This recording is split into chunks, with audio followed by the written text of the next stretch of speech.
Iran Israel যুদ্ধে আবারও নিজেদের আসল রূপ সামনে আনল মুসলিম দেশ জর্ডান। ইরান যখন ইসরায়েলের সঙ্গে এক ভয়াবহ যুদ্ধের মুখোমুখি, ঠিক তখনই পেছন থেকে ছুরি মারল একসময়ের মুসলিম প্রতিবেশী জর্ডান। ইরানকে ঘায়েল করতে বর্বর ইসরায়েলের জন্য এবার আকাশপথ খুলে দিয়েছে জর্ডান। কাতার ভিত্তিক সংবাদ মাধ্যম আল জাজিরা জানায়, জর্ডানের বেসামরিক বিমান চলাচল কমিশন জানিয়েছে তারা আবারও আকাশপথ উন্মুক্ত করেছে। অথচ এর ঠিক আগের দিনই ইসরায়েল ইরান উত্তেজনার জেরে বিমান চলাচল বন্ধ করে দিয়েছিল তারা।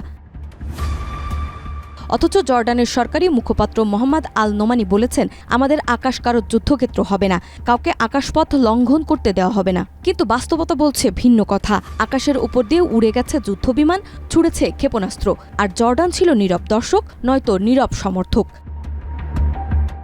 এর আগেও বিতর্কিত ভূমিকা পালন করেছে জর্ডান। কখনো ফিলিস্তিনে ত্রাণ পাঠানো পরিবহন থেকে অতিরিক্ত ফি আদায়, কখনো ইসরায়েলকে ছায়াসঙ্গীর মতো সহায়তা। এবার তো প্রকাশ্যেই ইরানের দিক থেকে আকাশ বন্ধ করে রেখে ইসরায়েলকে দিয়েছে সরাসরি সামরিক সুবিধা। আর এখন যখন ইসরায়েল চাইছে, তখন খুলে দিয়েছে আকাশপথ, যেন একদম সাজানো নাটকের দৃশ্য।